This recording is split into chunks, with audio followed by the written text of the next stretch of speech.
The first time I saw the door, I thought it was a joke. No handle, no lock, just a smooth wall of black glass that reflected my face back at me like it already knew my secrets. The man beside me whispered, "Behind that wall is something worth more than the GDP of some countries." I laughed nervously. Then the wall opened.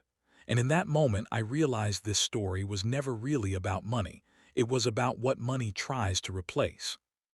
Ethan Cole never planned to work for billionaires.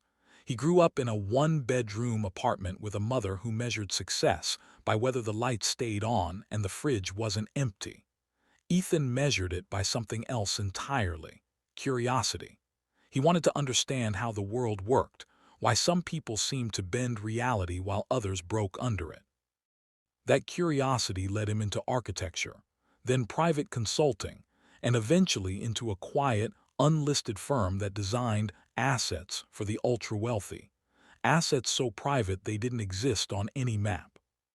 His first assignment was supposed to be simple: fly to the middle of the Pacific Ocean, step onto a floating island owned by a tech billionaire named Marcus Vail, review structural integrity, leave. But nothing about Marcus Vail was simple. The island itself was one of the first crazy things Ethan ever saw a billionaire own. Not a yacht, not a mansion, an island that moved. Solar-powered engines shifted it slowly with ocean currents, so it was never in the same place twice. "I didn't want borders," Marcus had said casually, staring out at the water. "Borders are for people who want to be found." Owned more than inventions and patents. He owned silence. Entire valleys in New Zealand where no planes were allowed to fly. He owned darkness, an underground art gallery beneath the Swiss Alps where the lights only turned on when one person entered, ensuring no one ever shared the same view twice. He owned time, or at least tried to. A private medical lab worked day and night on anti-aging research just for him, not for the world. For one man terrified of becoming irrelevant, Ethan walked through these places with awe and unease. Each property was more impressive than the last, but something felt hollow. The island was perfect, yet lonely. The underground gallery was breathtaking, yet no laughter echoed through it. The lab was advanced, yet smelled faintly of fear. Then Ethan met Lena. She wasn't a billionaire. She wasn't even wealthy. Lena was the caretaker of Marcus's childhood home, a small, forgotten house he kept sealed off on the mainland.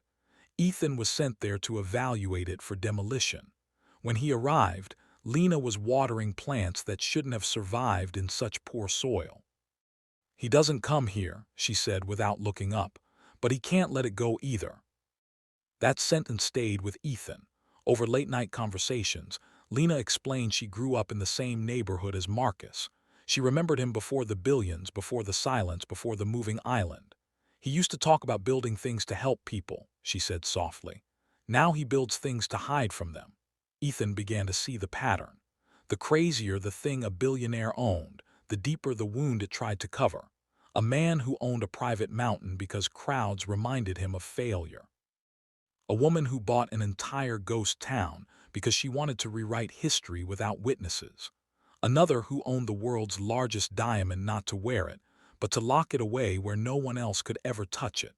The chapter of Ethan's life that once felt exciting began to feel heavy. He realized he wasn't designing structures anymore. He was helping people build walls around their pain. And then Marcus made a request that changed everything. "I want you to design one last thing for me," Marcus said one night, his voice unusually tired. "Something no one else has, something that proves I've won." Ethan asked the question he'd been avoiding for years. "Won what?" Marcus didn't answer. Marcus Vail owned islands, mountains, and silence itself. But the one thing he asked Ethan to build next was something money had never successfully bought before. And if Ethan agreed, it would either change Marcus forever or destroy the last part of him that was still human. The one thing money can't keep. Marcus's final request was not a building, not a machine, not a fortress. It was a legacy vault, a place designed to preserve his story exactly as he wanted it remembered.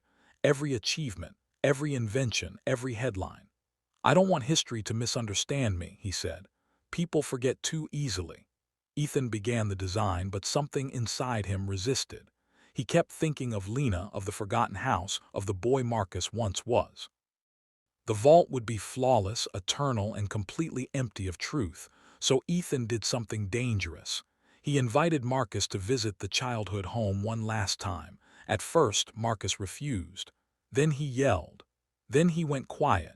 Days later, he arrived without warning. The house was smaller than Marcus remembered. The paint was peeling, the floor creaked, but when he stepped inside, something broke. He stood in the doorway for a long time, staring at nothing, then sat on the floor like a man who had finally run out of places to hide. "I bought the world," Marcus said, his voice shaking. "Why does this still hurt?" Lena didn't answer with advice. She handed him an old photo, Marcus as a kid, smiling, holding a broken toy he'd fixed himself. Not owned, fixed. That night, Marcus made a different decision. The legacy vault was never built.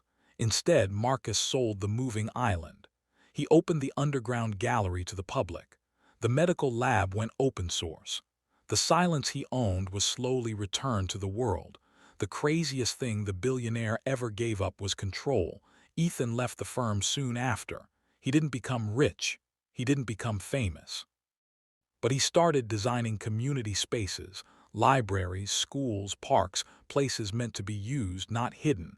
Years later, Ethan received a letter. No return address.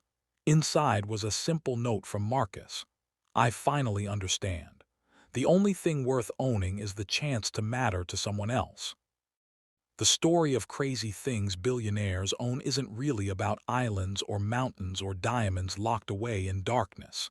It's about what people collect when they're afraid of being forgotten.